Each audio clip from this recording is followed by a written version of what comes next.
নমস্কার, SK academy YouTube চ্যানেলে সবাইকে স্বাগত। আমি স্নেহাশিস খাটুয়া, সবাইকে জানাই শুভ সকাল। আমরা প্রত্যেকদিন সকাল 8টা থেকে মিক্সড জিকে প্র্যাকটিস করছি, ডাব্লিউবিপি, কেপি কনস্টেবল এবং বিভিন্ন সরকারি পরীক্ষাকে লক্ষ্য করে। আজ ক্লাস নাম্বার 11। মাথায় রাখতে হবে, এবার কিন্তু একটি সিট তোমাকে দখল করতেই হবে। তার জন্য চাই সঠিক পরিশ্রম ও অধ্যবসায়। আর পরীক্ষার সঠিক প্রস্তুতির জন্য এসকে একাডেমি ইউটিউব চ্যানেলের ক্লাসগুলো তোমাকে প্রত্যেকদিন ফলো করতেই হবে। তোমরা অবশ্যই এখান থেকে জিকে কোশ্চেন কমন পাচ্ছ। চ্যানেলে যারা নতুন, অবশ্যই চ্যানেলটি সাবস্ক্রাইব করে রেখো। চলো আজকের ক্লাসের প্রথম কোশ্চেন আমরা দেখি। 1 নম্বর কোশ্চেন, স্বদেশী আন্দোলনে সরকারি সাহায্য ছাড়া কোন সংগঠনটি গড়ে ওঠে? Option A Kolkata Asiatic society, B জনশিক্ষা কমিটি, সি জাতীয় শিক্ষা পরিষদ, বি ভারতীয় প্রত্নতত্ত্ব বিভাগ। সঠিক উত্তর অপশান সি জাতীয় শিক্ষা পরিষদ। এটি কত সালে গড়ে ওঠে? 1906 সালে। কলকাতা এশিয়াটিক সোসাইটি কত সালে গড়ে ওঠে? 1784 সালে। চলো আজকের ক্লাসের দ্বিতীয় কোশ্চেন আমরা দেখি। লাক্ষাদ্বীপের প্রধান ভাষা কি? Option A Kannada, B Malayalam, C Urdu, D Konkani. সঠিক উত্তর লাক্ষাদ্বীপের প্রধান ভাষা option B Malayalam. 3 number question, কীটনাশক হিসাবে ব্যবহৃত হয় কোনটি? Option A ferrous sulphate, B zinc sulphate, C copper sulphate, D sodium sulphate. কীটনাশক হিসাবে ব্যবহার করা হয় option C copper sulphate.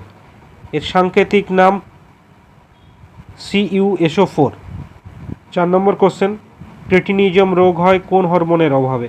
Option A insulin, B glucagon, C thyroxine. সঠিক উত্তর অপশান সি থাইরক্সিনের অভাবে ক্রেটিনিজম রোগ হয়। এই রোগটি শিশুদের মধ্যেই দেখা যায়। ইনসুলিন হরমোনের অভাবে কি হয়? মধুমেহ রোগ হয়। গ্লুকাগন হরমোন কি করে? প্রাণীদেহে সুগারের মাত্রা নিয়ন্ত্রণ করে। 5 নম্বর কোশ্চেন, মরু অঞ্চলের লবণাক্ত জলের হ্রদ কী নামে পরিচিত? অপশান এ ধ্রিয়ান, বি ধান্ত, সি রোহি, ই রান। সঠিক উত্তর মরু অঞ্চলের লবণাক্ত জলের হ্রদকে রান বলা হয়। Option D. আচ্ছা, ধ্রিয়ান তাহলে কি? ধ্রিয়ান একটি বালিয়াড়ি। 6 নম্বর কোশ্চেন, ভারতীয় সংবিধানে ফেডারেল ব্যবস্থা কোন দেশ থেকে গৃহীত হয়? Option A America, B England, C Australia, D Canada. আচ্ছা, ফেডারেল কথার অর্থ কি? ফেডারেল কথার অর্থ কিন্তু যুক্তরাষ্ট্রীয়। ভারতীয় সংবিধানে ফেডারেল ব্যবস্থা কোন দেশ থেকে গৃহীত হয়? অপশান ডি কানাডা দেশ থেকে গৃহীত হয়। 7 নম্বর কোশ্চেন, কোলার হ্রদ কোথায় অবস্থিত? অপশান এ গোদাবরী ও কৃষ্ণার মধ্যে, বি কৃষ্ণা ও কাবেরীর মধ্যে, সি গোদাবরী ও কাবেরীর মধ্যে, ডি মহানদী ও গোদাবরীর মধ্যে। সঠিক উত্তর অপশান এ গোদাবরী ও কৃষ্ণার মধ্যে কোলার হ্রদ অবস্থিত। 8 নম্বর কোশ্চেন, পশ্চিম ভারতের ধর্ম সংস্কার আন্দোলনের জনক কে? Option A Atmaram Pandurang, B Gopal Hari Deshmukh, C Dayanand Saraswati, D Keshabchandra Sen. পশ্চিম ভারতে ধর্ম সংস্কার আন্দোলনের জনক হলেন অপশান বি গোপাল হরি দেশমুখ। 9 নম্বর কোশ্চেন, বাংলায় ইংরেজ কোম্পানির রাজস্ব নীতির প্রতিবাদে প্রথম কোন বিদ্রোহ হয়? অপশান এতে আছে সন্ন্যাসী ও ফকির বিদ্রোহ, বি অহবী আন্দোলন, সি সাঁওতাল বিদ্রোহ, ডি সিপাই বিদ্রোহ। সঠিক উত্তর অপশান এ সন্ন্যাসী ও ফকির বিদ্রোহ। কত সালে শুরু হয়েছিল, কত সাল পর্যন্ত? 1770 সাল থেকে 1820 সাল পর্যন্ত এই বিদ্রোহ চলেছিল। কোথায় কোথায় হয়েছিল? মুর্শিদাবাদ, বৈকুণ্ঠপুর এবং জলপাইগুড়িতে। 10 নম্বর কোশ্চেন, শিকাগো ধর্ম সম্মেলনে স্বামী বিবেকানন্দের মূল বক্তব্য কী ছিল? অপশান এতে আছে প্রাচ্য সভ্যতা ও হিন্দু ধর্মের মাহাত্ম্য, বি ব্রিটিশ শোষণ, সি অর্থনৈতিক সংস্কার, বি ব্রাহ্ম ধর্ম। শিকাগো ধর্ম সম্মেলনে স্বামী বিবেকানন্দর মূল বক্তব্য ছিল অপশান এ প্রাচ্য সভ্যতা ও হিন্দু ধর্মের মাহাত্ম্য। শিকাগো ধর্ম সম্মেলনে স্বামী বিবেকানন্দ কবে বক্তৃতা দিয়েছিলেন? 1893 সালে 11ই সেপ্টেম্বর। 11 নম্বর কোশ্চেন, ভারতের কফির প্রধান গবেষণা কেন্দ্র কোথায় অবস্থিত? Option A Darjeeling, B Bangalore, C Jorhat, D Chandigarh. সঠিক উত্তর option B Bangalore.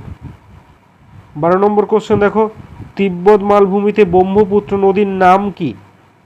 Option A Rohtang, B Mangpu, C Tsangpo, D teres.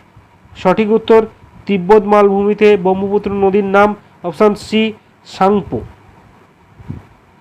অরুণাচলে Brahmaputra নদীর নাম সিয়াং। 13 নম্বর কোশ্চেন, ভারতের দীর্ঘতম হিমবাহ কোনটি? অপশান এতে আছে লোকটাক, বি পুলিকট, সি সিয়াচেন। সঠিক উত্তর ভারতের দীর্ঘতম হিমবাহ হল অপশান সি সিয়াচেন। 14 নম্বর কোশ্চেন, ভারতের কোন মালভূমিকে ড্রেকান ড্রাফট বলে? অপশান এ মহারাষ্ট্র মালভূমি, বি বাঘমুন্ডি মালভূমি, সি অযোধ্যা মালভূমি, ডি কোনোটি নয়। সঠিক উত্তর অপশান এ মহারাষ্ট্রের মালভূমিকে ড্রেকান ড্রাফট বলা হয়। 15 নম্বর কোশ্চেন, আইহোল লিপি রচনাকারকে? অপশান এতে আছে Bhavabhuti, B Bharavi, C Bhasa, D Ravikirti. Aihole লিপি রচনাকার হলেন অপশান ডি রবিকীর্তি। 16 নম্বর কোশ্চেন, লক্ষ্মীধারা কার শাসনকালে কল্পদ্রুম রচনা করেন? অপশান এতে আছে Govindachandra, B Vijnaneshwara, C Jayachandra, D Vikramaditya. সঠিক উত্তর লক্ষ্মীধারা গোবিন্দচন্দ্রের শাসনকালে কল্পদ্রুম রচনা করেছিলেন। 17 নম্বর কোশ্চেন, কিরণ উস-সদর গ্রন্থের রচয়িতাকে? Option A Anjuman Benu Begum, B Mir Mohammad Hakim, C Amir Khusrau, D Mir Bakshi. সঠিক উত্তর কিরণ উস-সদর গ্রন্থের রচয়িতা অপশান সি আমির খসরু। 18 নম্বর কোশ্চেন, চালুক্যের রাজধানী কোথায়? Option A Patna, B Badami, C Madurai, D Sarnath. সঠিক উত্তর চালুক্যের রাজধানী অপশান বি বাদামি। মোঘল রাজবংশের অবসান হয় কবে? অপশান এ পলাশী যুদ্ধের পর, বি ইংরেজদের দেওয়ানি লাভের পর, সি সিপাহী বিদ্রোহের পর, ডি বয়কট আন্দোলনের পর। সঠিক উত্তর অপশান সি সিপাহী বিদ্রোহের পর। মোঘল রাজবংশের শেষ রাজা ছিলেন দ্বিতীয় বাহাদুর শাহ। তিনি 1862 সালে রেঙ্গুনে মারা যান। আজকের ক্লাসের শেষ কোশ্চেন 20 নম্বর কোশ্চেন, বাংলায় 76 মন্বন্তরের সময় গভর্নর কে ছিলেন? Option A Lord Clive, B Lord Cartier, C Lord Warren Hastings, D Lord Dalhousie. সঠিক উত্তর 76 মন্বন্তরের সময় বাংলার গভর্নর ছিলেন লর্ড কার্টিয়ার। অপশান বি সঠিক উত্তর। আজকে আমরা হুবহু কমনযোগ্য 20টি জিকে প্রশ্ন উত্তর নিয়ে আলোচনা করলাম। পরের দিন এমনই কিছু ইম্পর্টেন্ট জিকে নিয়ে আবার উপস্থিত হব। ভালো থেকো সবাই, ভালো করে পড়াশোনা করো। Thank you.